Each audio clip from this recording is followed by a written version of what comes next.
ఎంతో గొప్పగా ఆలోచించావమ్మా. అక్కడ వాళ్ళు గెలిచావని వాళ్ళు సంతోషపడి ఉండొచ్చు, కానీ అది గెలుపు కాదమ్మా. రెండు కుటుంబాల గురించి నువ్వు ఆలోచించిన తీరు చాలా గొప్పదమ్మా. చిన్నదానివేనా, నీకు చేతులెత్తి దండం పెట్టాలని ఉందమ్మా. తాతయ్య, మీరు పెద్దవారు, మా మంచిని కోరుకునేవారు. మేమెప్పుడు బాగుండాలని మనసారా మమ్మల్ని అభిమానించేవారు. మీ ఆశీర్వాదాలు మాకుండాలి, అంతేకాని మీరిలా రాణికి దండం పెట్టాలని అనుకోకూడదు. సూర్యం గారు రాణికి దండం పెడతాను అన్నది తన వయసును చూసి కాదు, తనలో ఉన్న గొప్ప సంస్కారాన్ని చూసి.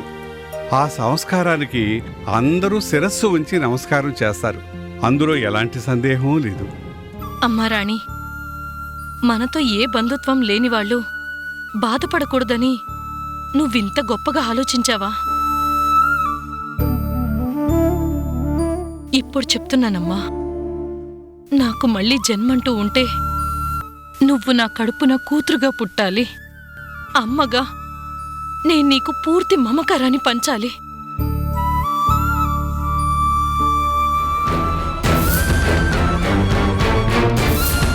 నువ్వేం చెప్పాలనుకుంటున్నావో నాకు అర్థమైంది తులసమ్మా. వంశీని మళ్ళీ మామూలు మనిషిని చేసి సమంతకి దగ్గర చెయ్యాలనే నేను ఆలోచిస్తున్నాను. వాళ్ళిద్దరినీ ఒక్కటి చెయ్యడానికి సాయశక్తులా కృషి చేస్తాను.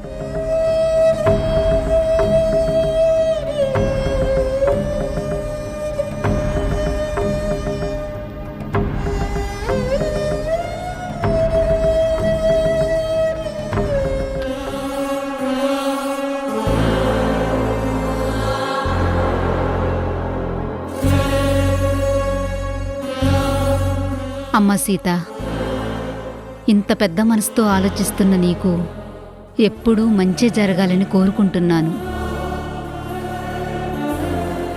నువ్వు ఆశించినట్టే తప్పకుండా వంశీ కోలుకుంటాడు. తను మళ్ళీ మామూలు మనిషి అయ్యే వరకు నేను ప్రశాంతంగా ఉండలేను తులసమ్మ.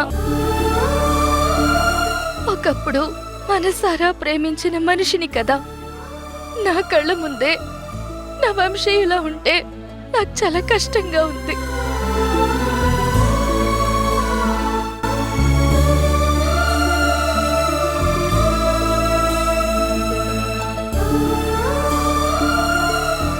నన్నే ఇరికించిన నువ్వు నాకు భార్య ఎలా అవుతావు?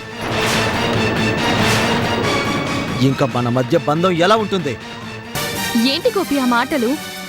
అంతా కావాలని నేనే చేసినట్టుగా మాట్లాడుతున్నావు. తప్పు చేసింది మీ అక్క. నిన్ను తన వైపు తిప్పుకోవాలని చూసింది.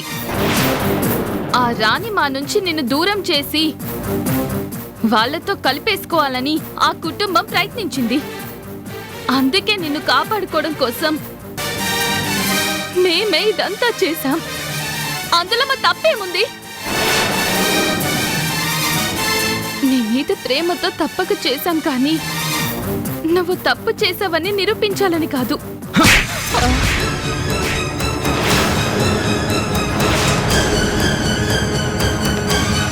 ఇంకా మీరు చేసిన తప్పులు సమర్థించుకోవాలని చూస్తే చంపేస్తాను. మా అక్క నన్ను మీకు దూరం చేయాలని చూసిందా? వాళ్ళు నన్ను కలిపేసుకోవాలనుకున్నారా? ఆ బుద్ధి వాళ్లకుంటే నేను మీ ఇంటికి వచ్చేవాడినే కాదు. నాకు ఇష్టం లేకపోయినా వాళ్ళని వదిలి నేను రాను అని తెలిసినా నన్ను తన ప్రాణం కన్నా ఎక్కువగా అభిమానించే అమ్మలాంటి మా అక్క నన్ను దూరం చేసుకోవడానికి తన మనసును చంపుకొని నా మీద కోపాన్ని ప్రదర్శించింది. మీకు దగ్గరవ్వాలని నేనిక్కడ ఉండాలని కోరుకుంది. అది మా అక్క మనసు. మా అక్క అంత గొప్పది కాబట్టి నన్ను కన్న తల్లి కూడా నాతో రాకుండా మా అక్క దగ్గరే ఉండిపోయింది.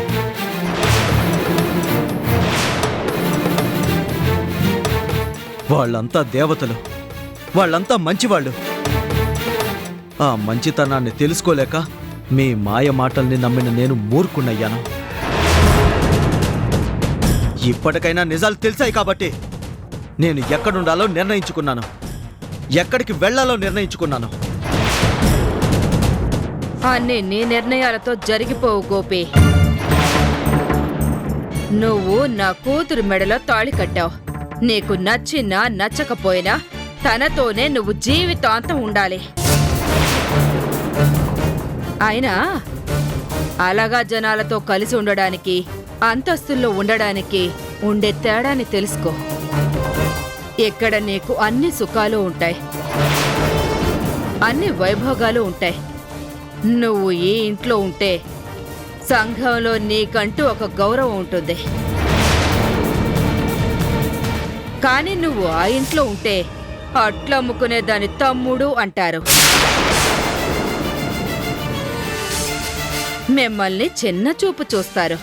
అలా చూడకూడదని ఆ ఇంటి నుంచి ఈ ఇంటికి తీసుకొచ్చాం, కానీ నీ వాళ్ళని నీకు దూరం చెయ్యాలని కాదు. నోర్మోయ్!